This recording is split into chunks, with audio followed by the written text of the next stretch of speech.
내일 월요일입니다. 이제 8월의 마지막 일인데 우리 하루 10분 예배 우리 하나님 앞에 드리겠습니다. 다 같이 사도신경으로 신앙 고백하시겠습니다. 나는 전능하신 아버지 하나님 천지의 창조주를 믿습니다. 나는 그 유일하신 아들 우리 주 예수 그리스도를 믿습니다. 그는 성령으로 잉태되어 동정녀 마리아에게서 나시고 본디오 빌라도에게 고난을 받아 십자가에 못 박혀 죽으시고 장사된 지 사흘 만에 죽은 자 가운데서 다시 살아나셨으며 하늘에 오르시어 전능하신 아버지 하나님 우편 앉아 계시다가 거기로부터 살아있는 자와 죽은 자를 심판하러 오십니다. 나는 성령을 믿으며 거룩한 공교회와 성도의 교제와 죄를 용서받는 것과 몸의 부활과 영생을 믿습니다. 아멘. 우리 찬송가 184장입니다. 찬송가 184장 1절만 찬양하고 예배를 위하여 제가 기도하겠습니다. 불길 같은 주 성령 간구하는 우리에게 지금 강림하셔서 영광 보여주소서. 성령이여 임하사 우리 영의 소원을 만족하게 하소서. 기다리는 우리에게 불러 충만하게 하소서. 아멘. 기도하겠습니다. 성령 하나님, 불길 같은 주의 은혜를 오늘 예배하는 우리 모두에게 충만히 내려 주시옵소서. 성령께서 우리와 함께 하시면 놀라운 일이 있을 줄 믿습니다. 하나님, 우리에게 이 시간에 함께하여 주옵소서. 우리 주 예수님 이름으로 기도합니다. 아멘. 사랑하는 여러분, 오늘 우리에게 주신 하나님의 말씀은 사무엘상 19장입니다. 사무엘상 19장 20절에서 24절입니다. 제가 여러분을 위해서 봉독해 드리겠습니다. 사무엘상 19장 20절에서 24절.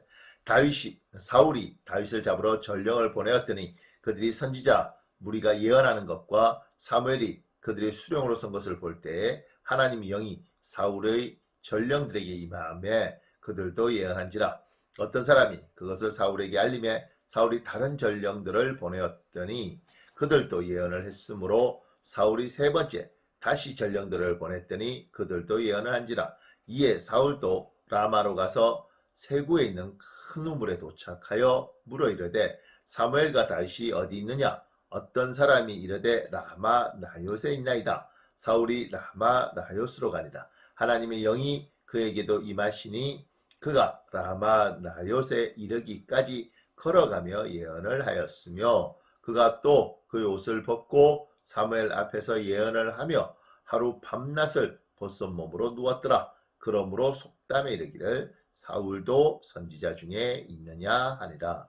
아멘. 지금 다윗이 사울 왕을 피하여 도망을 갔습니다. 어디로 갔느냐면 사무엘이 있는 곳으로 갔습니다. 사무엘은 라마 라요시 고향이고 그곳에 거주했습니다.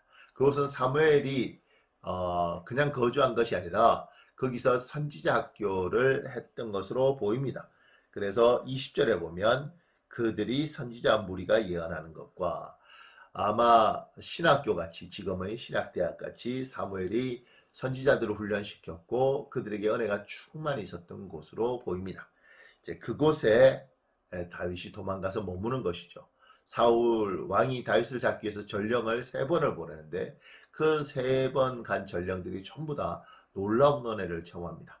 이야기를 들은 사울이 전령들을 믿지 못하겠다 싶어서 자기가 직접 다윗을 잡으러 갑니다.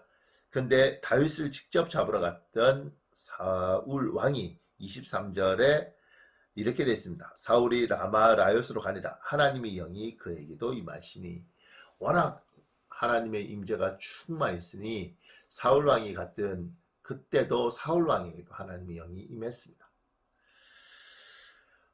여러분 지금 사울이 하나님 앞에 패역하고 난 이후에 사울의 행적들을 보면 사무엘상 16장 14절에 보면 하나님의 영이 사울에게서 떠나고 여호와께서 부리는 악령이 그를 번뇌하게 한지라, 이 구절에 나옵니다.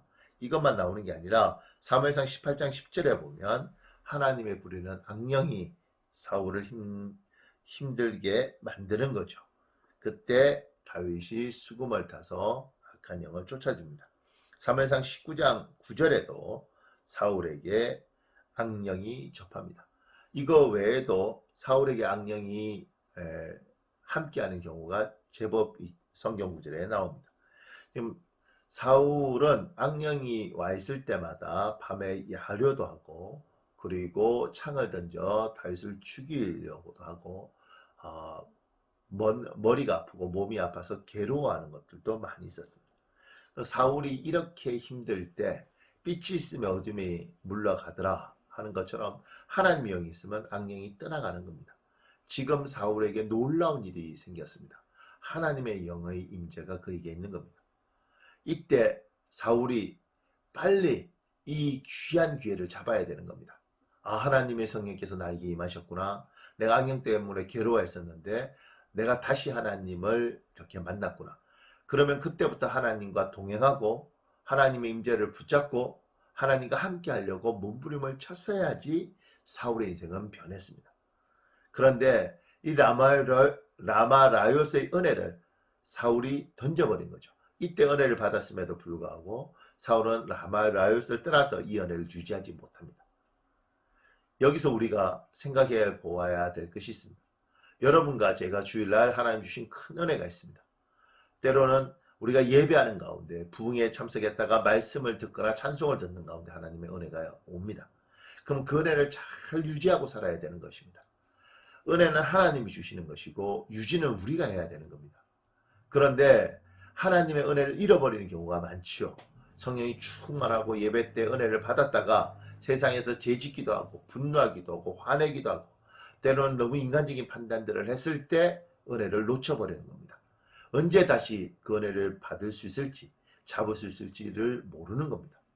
하나님 은혜 주셨을 때 그 은혜를 잘 관리하시길 예수님 이름으로 축복합니다.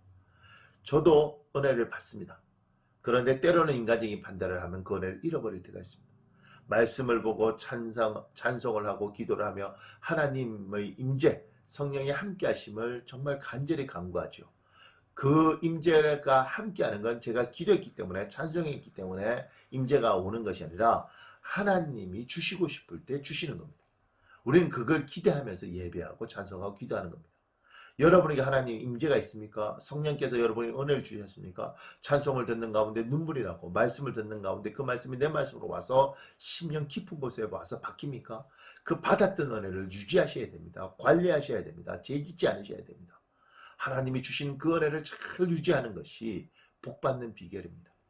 사랑하는 여러분, 여러분이 받은 은혜 오늘 하루도 잘 유지하시고 하나님이 주신 귀한 라마라요스의 은혜 그걸 잃어버리지 않고 오늘 하루도 그 은혜 붙들고 살아가는 하루 되시길 우리 주 예수님 이름으로 축복합니다. 우리 잠시만 기도하는 시간 가지겠습니다. 30초만 제가 기도할 시간 드리고 제가 기도하겠습니다. 아버지,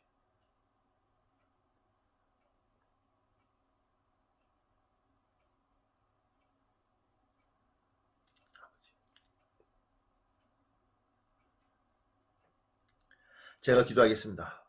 하나님 은혜 주셔서 감사합니다.